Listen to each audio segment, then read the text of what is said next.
Hi, this video is about immigration to Ireland and one of the best opportunities available to you as an entrepreneur starting up a business in Ireland.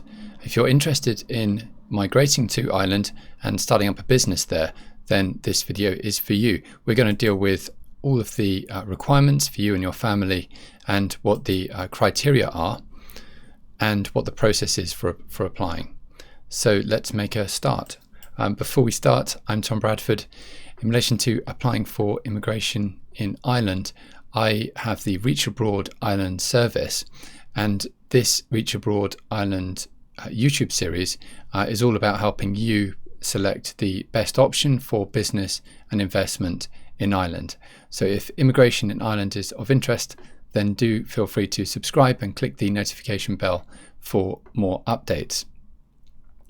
Let's have a look at the position in relation to you and your family. So this route requires an investment of €50,000, and you can apply as main applicant, but also your wife and also your older children between 18 and 24, and also minor children under 18. So this is a route to residency and citizenship for you and your family. Citizenship comes under this route after 5 years. So as I say, it's primarily about residency in the first instance, but once you've secured residency, you can apply for citizenship. You're in the same position as anyone else who has effectively permanent residence. If you just want residency in Ireland, then it's renewable every 5 years after the 5-year period, but there's no requirement to stay in Ireland for any substantial amount of time after that point. So let's have a look at the overview. There's some other investment routes, which I said a little bit about in my last video, and I'm doing specific videos on these. If you're looking not to start a business, but to invest, and your route to immigration in Ireland is through investment or business, then you should consider all of the options and check out my other videos on this, including investing at the 500,000 level and £1 million, and then £2 million in relation to real estate investment. I have my service involves all of these routes, and I can cover all of them with my local Irish advisors. Let's have a look at the eligibility criteria then. If you're looking to invest €50,000, your €50,000 must be your own money, but it also can be a business loan. It can be business angel funding, it can be venture capital funding, or a grant from an Irish state agency. So this can be a loan from the bank. I think this is interesting because it really doesn't exclude many people. If you have a viable business idea and you're able to raise €50,000, then this is definitely something worth considering. If you have any business partners, this is something I didn't touch on in the last video, any business partners who also want residency under the programme, they only need to demonstrate access to £30,000. So you can apply with your business partner or with a group with a total of €80,000. And that also includes others. That's business partners, plural. So this is a great opportunity if you have an entrepreneurial team. Interestingly, if you contrast this with the UK, if you want an entrepreneurial team and you're applying for UK immigration as an entrepreneur, then you can share funds, but there's a maximum of 2 people, so that's a big difference. But also you need to effectively share, assuming you're doing it on an equal basis and you have equal control over the funds, share £100,000 each. But this is a much lower level for Ireland, just €50,000 and £30,000 for each business partner who also wants residency under the programme. As for the type of business for your startup in Ireland, I spoke a bit about this in my last video. It can't be anything to do with retail, personal services, catering, that sort of thing. Those sort of old school industries where profitability is difficult to demonstrate. This needs to be in relation to innovation. You need to be targeting international markets. This has got to be much more forward thinking and scalable as an idea, as a business idea.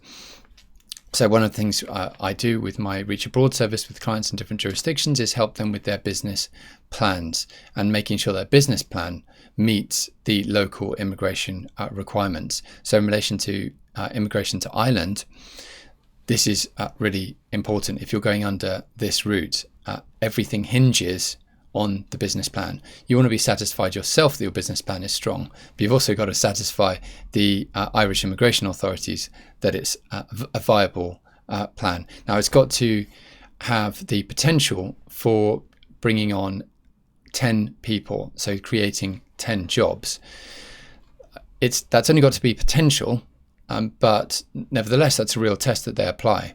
So if you have something that doesn't necessarily involve that many other people, let's say it's pretty passive, if it's an Amazon affiliate style business, or if it's an app which is basically already written and it's a viable, scalable business model, but it doesn't involve many people.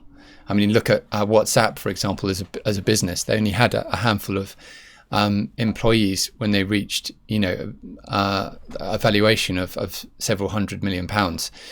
So you've got to be a bit careful about that.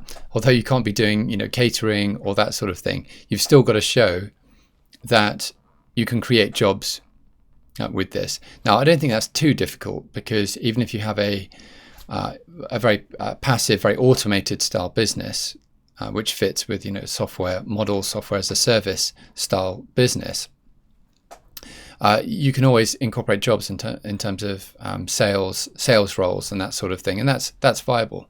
That would meet the requirements of the Irish immigration rules. So let's have a look at the other points. You've got to have an experienced management team. Let's just go back to the diagram. You've got to have an experienced management team, and your business has got to be a new business, so within the last 6 years, and it's got to be capable of achieving 1 million in sales within 3 to 4 years of starting up. So if you think about it, that's not prohibitive, really. £1 million in sales in the first 3 to 4 years should be achievable.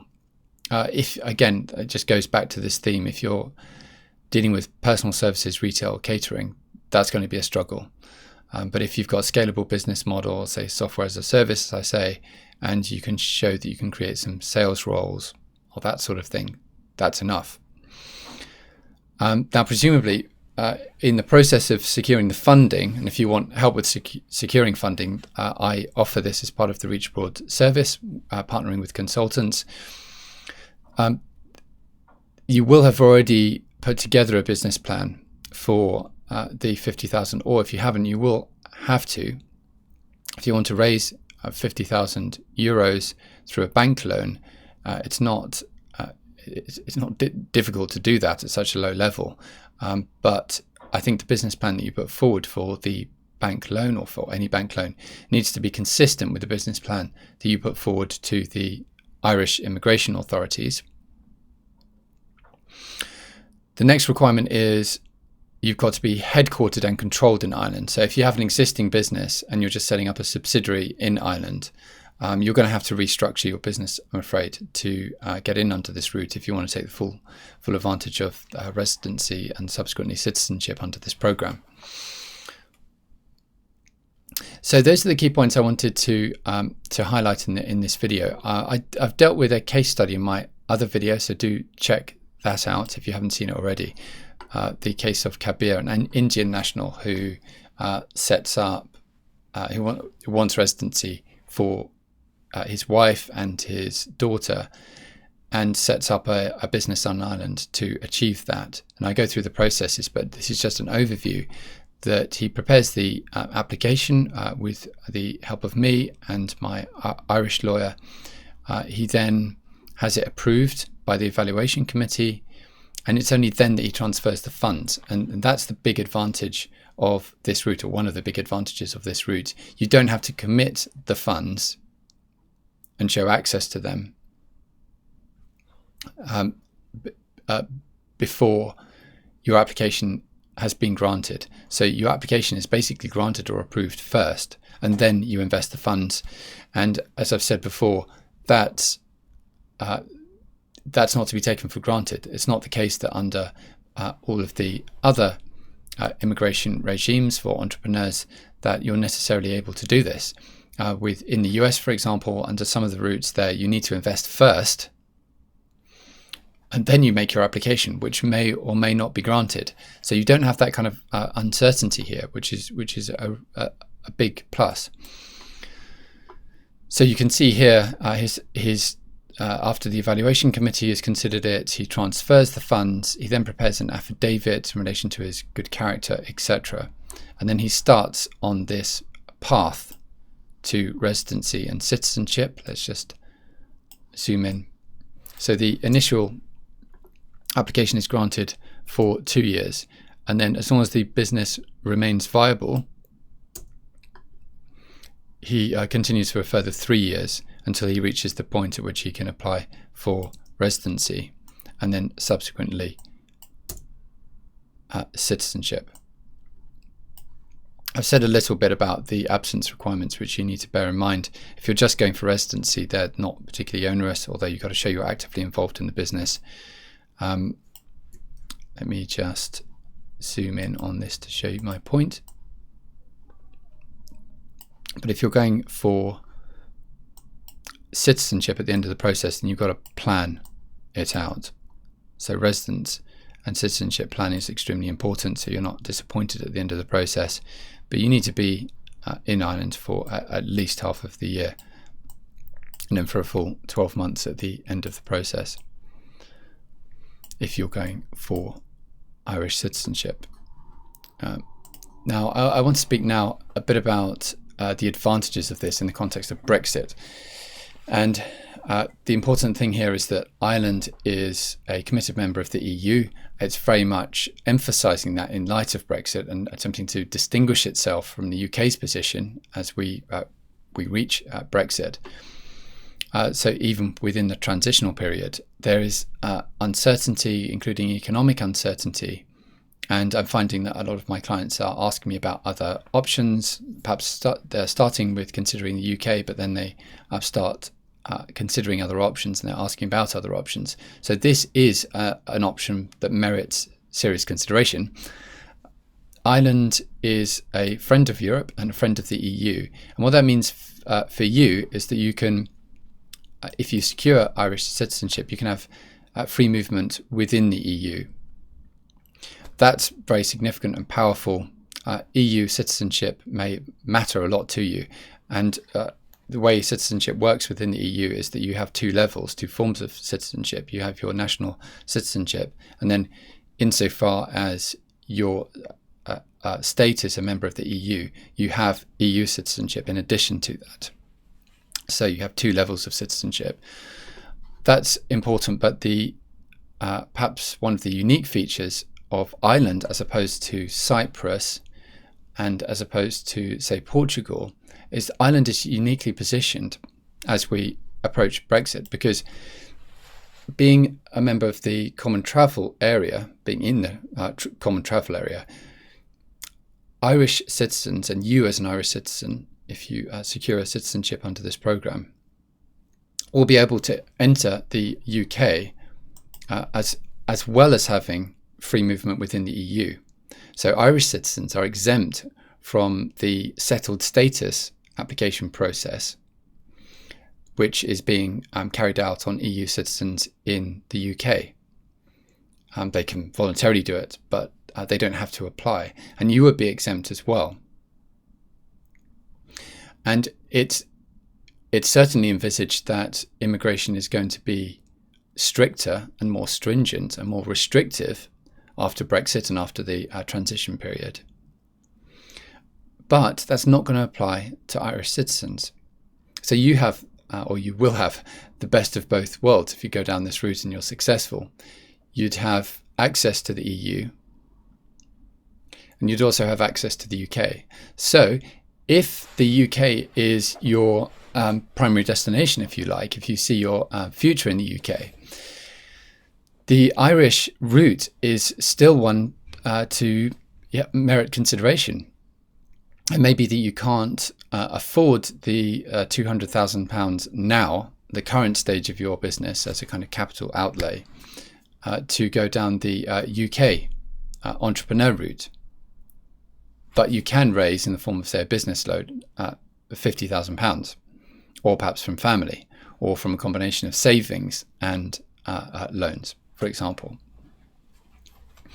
So if you go down that route, you can still have access to the UK, and then when you become a Irish citizen, if that's your objective, you will then have unfettered access to the UK, in addition to the EU. So that's why it's such a unique opportunity. You won't necessarily have that if you secure EU citizenship through Portugal or through Cyprus, let's say, because it's not known what the immigration position will be between the EU and the UK. But we know it's going to be more restrictive. It's not going to be free movement. Whereas if you're an Irish citizen, you will have free movement between Ireland and the UK within the common travel area. So those are the reasons why this is such a great opportunity and a great option for you to consider. In this series, I give other options, of course, to you as part of my Reach Abroad series and the Reach Abroad service that I offer. I help people select the best option for them and their business, and then help them set up their business in the UK to make a success of it, both in relation to the business and from a commercial perspective, but also in relation to satisfying the residence and citizenship requirements, depending on what your goals are.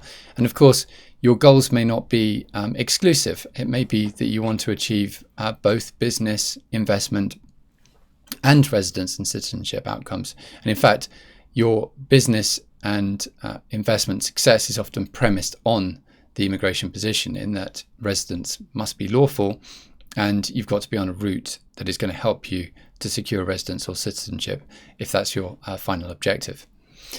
So if you're interested in more on this subject, by all means subscribe and click the notification bell. I will be producing more content on this and the other routes and the options available to you in relation to immigration to Ireland and Irish immigration generally.